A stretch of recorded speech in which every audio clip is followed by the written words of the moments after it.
The first time I saw her again, I didn't recognize her at all. The corridors of the citadel stretched endlessly, metallic walls humming with energy as if the building itself were alive. I had been sent to negotiate, or perhaps observe, I wasn't entirely sure. Humanity's interactions with the Erythrians were rare, and usually, they were mediated through their diplomats or emissaries. But something had drawn me here, something I couldn't explain. And then she appeared. The alien queen, ruler of the Erythrian Empire, stood before me with her luminescent hair cascading over her armored shoulders, her eyes wide with shock. But there was something else too, something no one in the galaxy had ever seen. Vulnerability. "Don't you remember me, human?" she asked, her voice a melody of longing and pain, reverberating in the chamber. I froze. My mind raced. I had interacted with countless alien species, some hostile, some indifferent, but her words, her tone, was strangely intimate, familiar. And yet, I couldn't place her.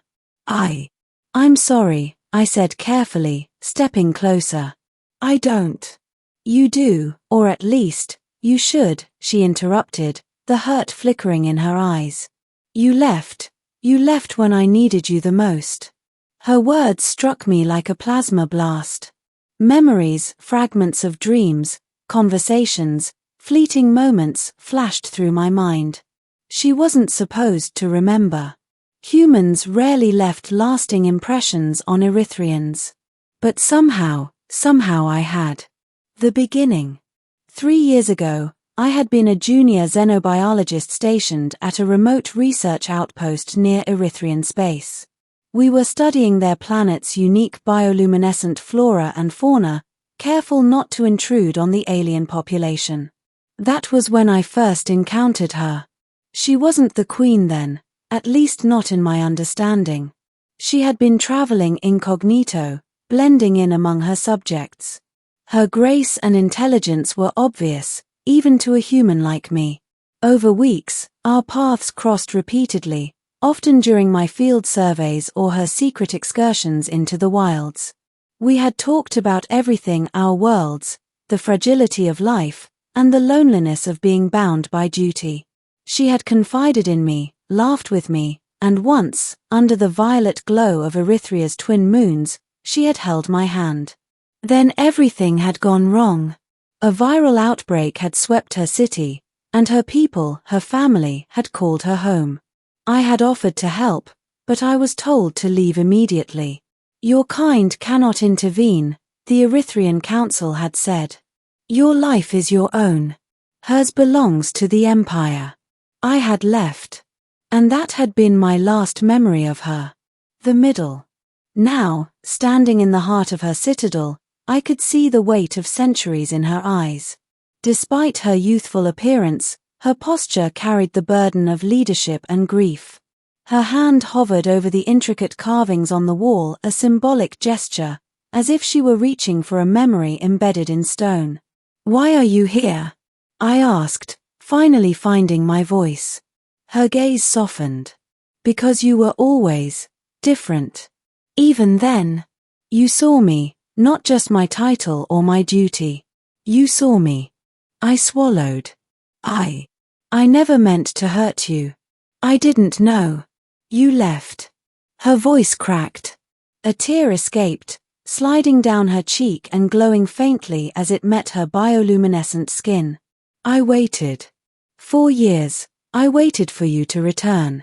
And now, you've come. But the question is, why? I stepped closer, my hand trembling.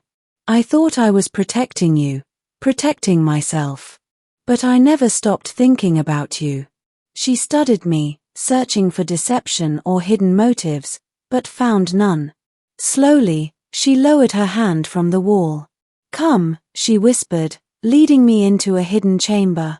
The room was bathed in soft, silver light, emanating from crystalline structures embedded in the walls. Holographic images floated in the air, showing the history of her reign: wars fought, alliances forged, sacrifices made. And in the center, a small, unassuming device pulsed softly. She gestured toward it. This is why you are here, human. This is my heart, my secret. It was a memory archive.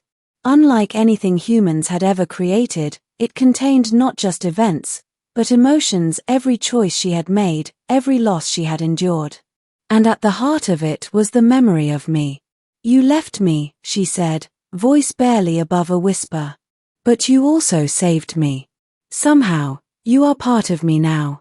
I felt a strange warmth flood through me, an undeniable connection that transcended species, space, and time. I reached for her hand, and this time, she did not pull away. The revelation. Hours passed as we navigated the archive together. I saw moments of her vulnerability, the tears she had hidden from her subjects, the nights she had spent alone, mourning the choices she had been forced to make. And in return, I shared my own fears, my regrets, and the unbearable loneliness of being human in an indifferent galaxy. I never wanted to be a ruler, she confessed, her voice trembling. But I cannot abandon them. I cannot abandon my people. And yet, I longed for someone who would see me as me, not the queen, not the legend, just me. I realized then that this was more than reunion, it was reconciliation. Two beings from different worlds, bound by fate, rediscovering trust and connection after years of separation. Then, alarms blared across the citadel.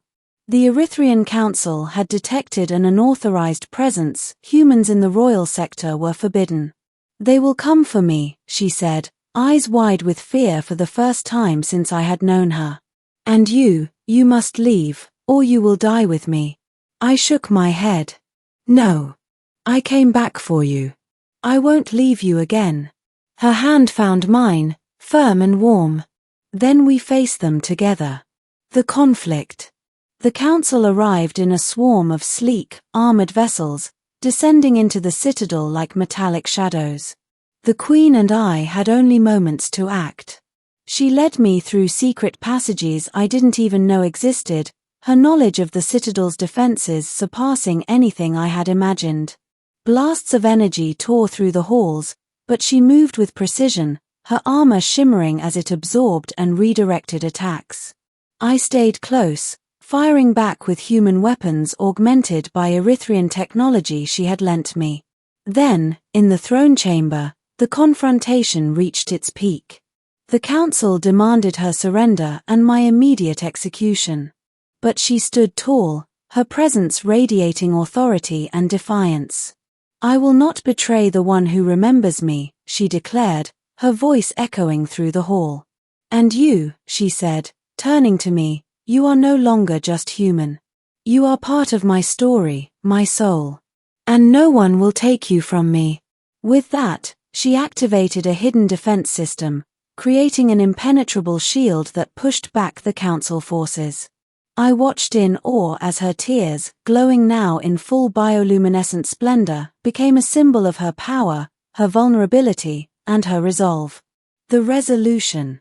In the aftermath, the council retreated, acknowledging that they could not challenge both the queen and the human who had returned to her.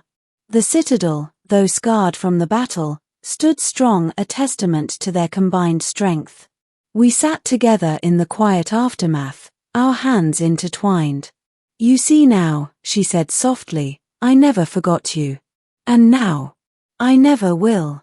I won't leave you again, I promised. No matter the galaxy, no matter the dangers. For the first time, she smiled, not the regal smile of a ruler addressing her people, but the smile of someone who had found a connection deeper than time, space, or duty.